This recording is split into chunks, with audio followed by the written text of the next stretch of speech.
Hello, Tom Hartman. Hello, Steve Mossberg. So we are combining our shows and our audiences today. Yes. And thank you very much for suggesting this. No, I think it's fun. You and I have talked in the past. For those people who don't know, while I was at WOR, and we would do this, and we could talk about a lot of things. I don't know if the Benghazi hearings impressed you much. So I want to talk about something that my friends at Newsbusters, Tim Graham specifically, did a story on something that you had said, and it talked about terrorism. And you were arguing that Christianity and Islam each contain what you called a small cult, quote unquote, of persons prone to violent terrorism. One isn't more dangerous than the other.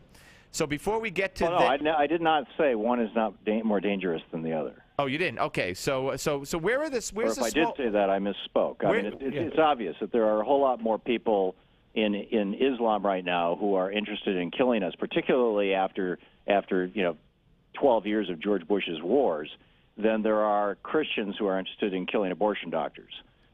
How many abortion doctors have been killed, and by how many Christians? I haven't been keeping track. No, you haven't been keeping track. Is it one? Is it two? I mean, it's not hard to keep track. Yeah, actually, this is not. And the Christians who did it, did they say they did it for Jesus? The one or two, were they Christians? Steve, I've already agreed with you.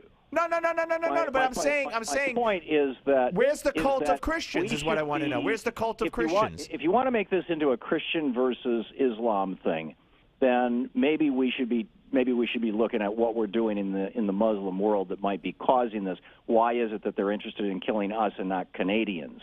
But I thought that the other thing that I thought was particularly interesting was here that got you going was I was saying we got an industry in the United States that kills 500,000 people a year intentionally. The only outcome of tobacco when used as directed is death. And I consider that terrorism, too. I think that, and look at what happened in Texas. You got Rick Perry running around going, oh, we're going to get rid of regulations. We're going to have more fertilizer plants blow up. Come here. Isn't it cool? I think that we've got corporate terrorists in this country, and frankly, I'm more concerned about them than I am about Christian terrorists or Muslim terrorists. Well, there are no Christian terrorists. Again, you talk about abortion doctors. I think people who bomb abortion clinics are trying to create terrorism. I don't know who's bombed abortion clinics. I mean, you talk about it like it's a frequent occurrence or even a multiple occurrence. You can't even name them. I think, where are abortion clinics being bombed? Now, by the way, there was just an Al-Qaeda plot broken up to bomb the Canadian transit system. So they hate Canada, too. And they do it because of the Quran. They do it because of their religion. George Bush's jihad. Right, George Bush's jihad. There was no terrorism before that. You see, terrorism was invented. Not in Canada, really, no. No, I'm talking about anywhere. All right. Well, again. I'm saying if you kick a beehive, you're going to get stung. Right. So the beehive are like in the Palestinian territories, for instance. I'm sure you'd blame the situation. The beehive. What we're doing is we're feeding the beehive. In fact, for a long time, our policies were to, with Saddam Hussein and Iran, we were funding. Or feeding both ends. Tom, do you realize how old and tired and ridiculous that is at this point in history? Do you realize how insane that is? They blew up the first world. They hit the World Trade Center the first time. They hit the World Trade Center the first time under Bill Clinton. Do you understand that?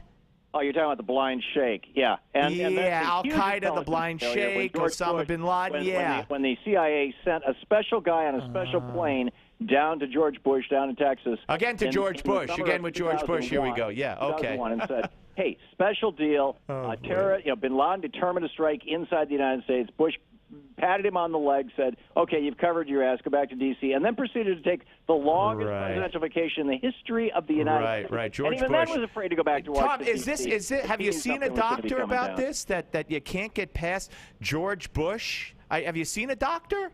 I mean, because this sounds like the ravings of a lunatic, to be perfectly honest with you. Really sweet, Steve, but George Bush. My God, you realize you represent. I'm not concerned about the fact that we have in this country people who are aggressively working to kill us or to destroy our system, whether it's banksters who have run amok, or whether it's tobacco companies that have run amok, or whether it's fertilizer companies that are storing up over 1,000 times what Tim McVeigh had and used.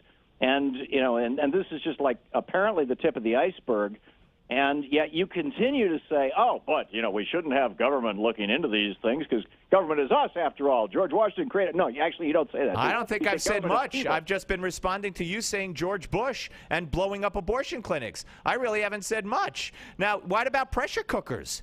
Shouldn't we have government regulation and investigate the makers of pressure cookers? They were used in the last bombings. Is this some kind of joke? Not if everything you have said is not a joke. Let's take that seriously.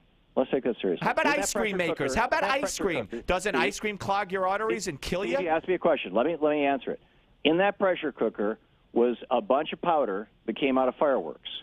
And back in the 80s, actually back in the late 60s and early 70s, when the left was blowing up things, when Linda Evans and some of these other folks, when the Weather Underground. Yeah, Obama's buddy, yeah. Yeah, there you go. Bill Ayers and Bernadette Dohrn. When they were doing that, there was legislation being proposed that would put a chemical taggant into black powder, gunpowder, smokeless powders, so that you could track it back to its place of origin or its place of sale. And this was fought against by the NRA.